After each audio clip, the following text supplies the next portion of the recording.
दुनिया की सबसे ऊंची चोटी जहां पर पहुंचने के लिए डेथ जोन से गुजरना पड़ता है, जहां बहुत सारे लोगों की death heart failure and oxygen ना मिल पाने की वजह से हो जाती है। मगर समझ नहीं आता फिर भी हर साल इतने लोग इस एवरेस्ट पर फतह हासिल करने के लिए क्यों चले आते हैं। आखिर इस चोटी पर ऐसा क्या है कि लोग अपनी जान की भी परवाह नहीं करते। वैसे अभी तक आपको समझ आ ही गया होगा कि हम किसकी बात कर रहे हैं। जी हाँ, आप सही समझे, हम बात कर रहे हैं दुनिया की सबसे ऊंची चोटी माउंट एवरेस्ट की। वैसे क्या आपने कभी सोचा है कि दुनिया के सबसे ऊंचे पर्वत की चोटी से दुनिया कैसी दिखाई देती होगी?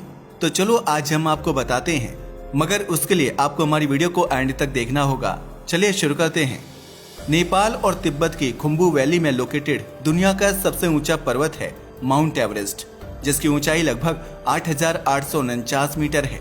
यह कितना ऊंचा है इसका अंदाजा आप इस बात से लगा सकते हो कि दुबई की सबसे ऊंची बिल्डिंग बुर्ज खलीफा को अगर एक के बाद एक रखा जाए तो इसकी ऊंचाई 11 बुर्ज खलीफा के जितनी है। माउंट एवरेस्ट हजारों साल से दुनिया के लिए अट्रैक्शन का पॉइंट बना हुआ है। दुनिया का सबसे ऊंचा शिखर होने की वजह से दुनिया भर से आकर लोग इसके शिखर तक पहुंचने की कोशिश करते रहते हैं। हालांकि वैसे तो इस पर बहुत सारे लोग जा चुके हैं, पर यहाँ पहुंचना काफी खतरनाक है। आज हम आपको बताएंगे कि यहाँ तक लोग कितनी मुश्किल से पहुंचते हैं और इसके ऊपर से क्या दिखाई देता है। मगर ये जानने से पहले आपको माउंट एवरेस्ट के फॉर्मेशन के बारे में पता होना चाहिए कि आखिर माउंट एवरेस्ट का निर्माण कब और कैसे हुआ था। असल में ये कहानी लाखों साल पहले की है, मगर इसके बारे में कुछ भी यकीन से नहीं कहा जा सकता। वास्तव में आज जिस माउंट एवरेस्ट की इनक्रेडिबल वाइल्ड लाइफ वर्ल्ड की सुंदरता को बढ़ा देती है, उस माउंट एवरेस्ट का निर्माण कब हुआ था यह समझने के लिए आपको आज से 250 मिलियन साल पहले जाना होगा। चलो आपको 250 मिलियन साल पहले की यात्रा पर लेके चलते हैं। तो एक्साइटमेंट की पेटी को बांध लीजिए, क्योंकि हमारा यह सफर रोमांच से भरा होगा। जैसा कि आप जानते ही हैं, आज दुनिया में हमें जो 7 कॉन्टिनेंट और ओशन दिखाई देते हैं, यह स्टार्टिंग में ऐसा नहीं था। पहले ये सब एक साथ जुड़े हुए थे, जिसे संयुक्त रूप से पैंजिया कहा जाता था। मगर इंटरनल फोर्स की वजह से धीरे धीरे पैंजिया सुपर कॉन्टिनेंट टूटना शुरू हुआ। ये पहले 2 भागों में टूटा और फिर कई भागों में टूट गया, जिसमें आज अफ्रीका, दक्षिण अमेरिका और उत्तरी अमेरिका मौजूद है। पहले ये एक ही पार्ट हुआ करता था, मगर प्लेट टेक्टोनिक्स के कारण इसके टुकड़े हो गए। और जैसे जैसे धरती के नीचे की प्लेट हिलना शुरू हुई तो आज का हमारा भारत अस्तित्व में आया, जो पहले अफ्रीका, पश्चिम अमेरिका और ऑस्ट्रेलिया का हिस्सा हुआ करता था। भारत के यूरेशिया की तरफ जाने ने पैंजिया से टूटकर बने एक प्राचीन महासागर को बंद कर दिया। साथ ही उस महासागर में मलबा भर गया। जैसे ही भारत ने उत्तर की तरफ पुश किया तो उस मलबे में फोल्ड हुए और एक पर्वत श्रृंखला बनकर तैयार हो गई। ये सारी घटनाएं लगभग 60 मिलियन साल पहले हुई थी, जब लगभग 60 मिलियन साल पहले भारत के नीचे की प्लेट माउंट एवरेस्ट बनाने के लिए ऊपर की ओर बढ़ी थी। मगर कमाल की बात तो ये है, भारत आज भी आगे की ओर बढ़ रहा है, जिसकी वजह से माउंट एवरेस्ट की ऊंचाई आज भी बढ़ती जा रही है। जैसा कि हमने अभी आपको बताया कि हिमालय का निर्माण यूरोपियन प्लेट पर इंडियन प्लेट के लगने वाले फोर्स की वजह से हुआ था, और यह फोर्स आज भी लग रहा है। तभी तो वैज्ञानिकों का मानना है कि माउंट एवरेस्ट हर साल 4 मिलीमीटर ऊंचा हो जाता है, यानी कि यह 100 सालों में 16 इंच तक बढ़ जाता है। प्लेट टेक्टोनिक्स के कारण आज भी माउंट एवरेस्ट की लंबाई बढ़ रही है, इसलिए आगे यह कैसा दिखाई देगा इसके बारे में कुछ भी नहीं कहा जा सकता। वैसे माउंट एवरेस्ट अपने आप में बहुत ही खूबसूरत द वाइल्ड लाइफ हैबिटेट है। अगर बात करें माउंट एवरेस्ट पर एनिमल लाइफ की, तो आपको यहाँ पर लाल पांडा और हिम तेंदुआ के साथ साथ काला भालू भी देखने को मिलता है। माउंट एवरेस्ट पर सबसे पहले चढ़ने वाले इंसान का नाम एडमंड हिलेरी था, और माउंट एवरेस्ट पर चढ़ने वाले पहले भारतीय लेफ्टिनेंट कर्नल अवतार एस चीमा और नवांग गोम्बू शेरपा थे। लेकिन अगर बात करें सबसे पहली भारतीय महिला की जो माउंट एवरेस्ट पर पहुंची थी, तो उनका नाम था बछेंद्री पाल। इनका जन्म 1954 को भारत में हुआ था, और ये 1984 में माउंट एवरेस्ट की चोटी पर पहुंचने वाली पहली भारतीय महिला बनी थी। जबकि माउंट एवरेस्ट पर पहुंचने वाली दुनिया की पहली महिला एक जापानी पर्वतारोही थी। उनका नाम जुंको ताइबे था। वैसे इनके बारे में हम आपको एक खास बात बता दें कि ये सभी महाद्वीपों की सबसे ऊंची चोटियों पर पहुंच चुकी हैं। माउंट एवरेस्ट की ऊंचाई तो अधिक है ही, यहाँ पर ठंड भी बहुत खतरनाक पड़ती है।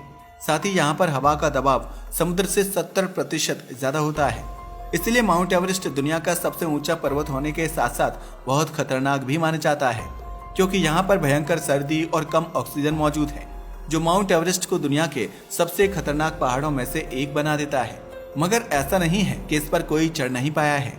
असल में आज तक 4000 से ज्यादा लोग 9000 से ज्यादा बार माउंट एवरेस्ट पर जा चुके हैं।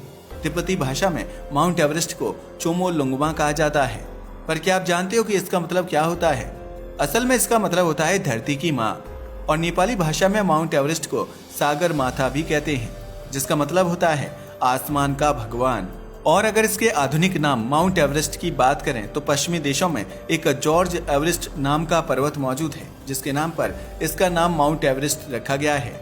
हमने अभी आपको बताया कि इसकी ऊंचाई 8,849 मीटर है, मगर किसी भी माउंटेनियर के लिए 8,000 तक जाना काफी नॉर्मल रहता है, क्योंकि उसे एक्सपीरियंस होता है। मगर असली चुनौती तो 8,000 मीटर के बाद देखने को मिलती है, क्योंकि यहाँ से शुरू होता है डेड जोन।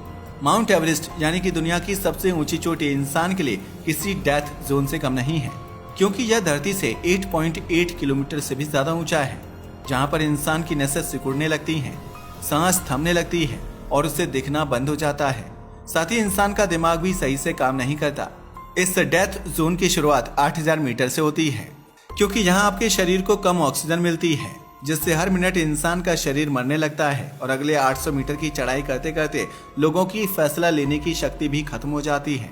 इसमें दिल का दौरा और ब्रेन स्ट्रोक आने की संभावनाएं कई गुना बढ़ जाती हैं।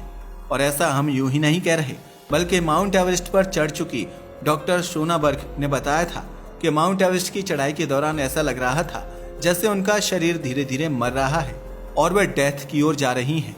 डेथ जोन का अंदाजा आप इसी बात से लगा सकते हो कि 2019 में एवरेस्ट पर चढ़ने के लिए एक साथ 250 पर्वतारोही गए थे।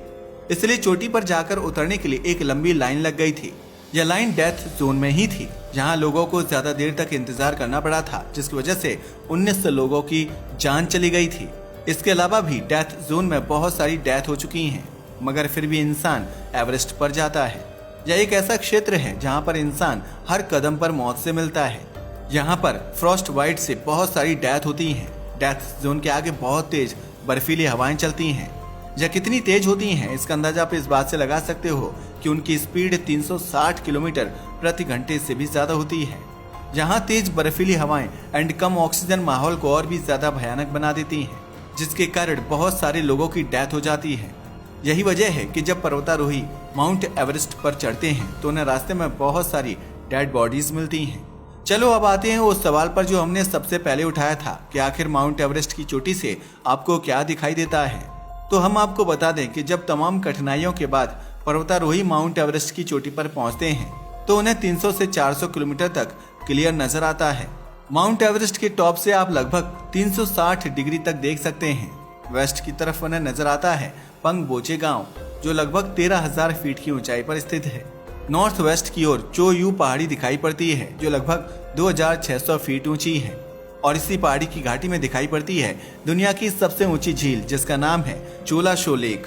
यह 5,234 मीटर यानी कि 17,000 फीट की ऊंचाई पर है।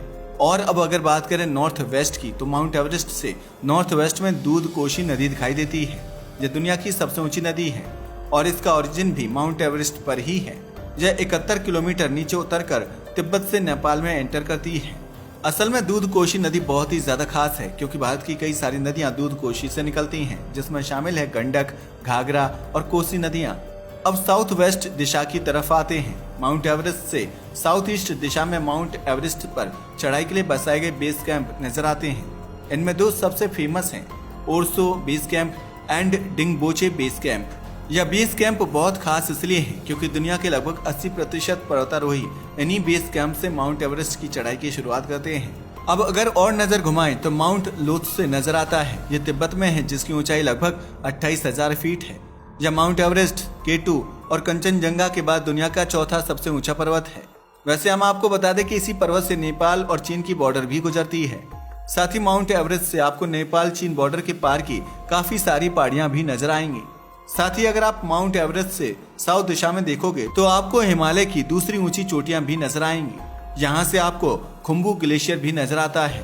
इसी खुम्बू ग्लेशियर से नेपाल और तिब्बत की नदियां उत्पन्न होती हैं और इसी के साथ सागरमाथा नेशनल पार्क भी बसा हुआ है। असल में इस नेशनल पार्क को हिमालय की वाइल्ड लाइफ को कंजर्व करने के लिए बनाया गया है। सागरमाथा नेशनल पार्क के पीछे माउंट मकालू भी नजर आता है। तो चलो, ये तो हुई माउंट एवरेस्ट के ऊपर से दिखने की बात। अब हम आपको माउंट एवरेस्ट की चढ़ाई के दौरान की कुछ ऐसी चीज बताते हैं जिन्हें देखकर आपको बहुत दुख होगा। माउंट एवरेस्ट, जिसे धरती का स्वर्ग कहा जाता है, बहुत ही खूबसूरत है। यहाँ मौजूद इकोलॉजी इतनी सुंदर है कि आपका मन आने को भी नहीं करेगा, मगर इस जन्नत से भी सुंदर जगह को भी इंसान ने गंदा करने में कसर नहीं छोड़ी है। असल में माउंट एवरेस्ट पर चढ़ने के लिए हर साल हजारों लोग आते हैं और ये अपने साथ प्लास्टिक और कचरा भी ले जाते हैं। वास्तव में हम ऐसा इसलिए कह रहे हैं क्योंकि हर साल हजारों की तादाद में आने वाले लोग यहाँ काफी कचरा छोड़कर चले जाते हैं। एक रिपोर्ट से पता चला है कि माउंट एवरेस्ट पर लगभग 50 टन कचरा जमा हो चुका है, जो दूर से भी दिखाई देने लगा है। यहाँ खाली बोतल, प्लास्टिक बैग जैसे बहुत कचरा दिखाई देता है। हालांकि 16 टन कचरा हटाया जा चुका है, मगर अभी भी यहाँ काफी कचरा मौजूद है।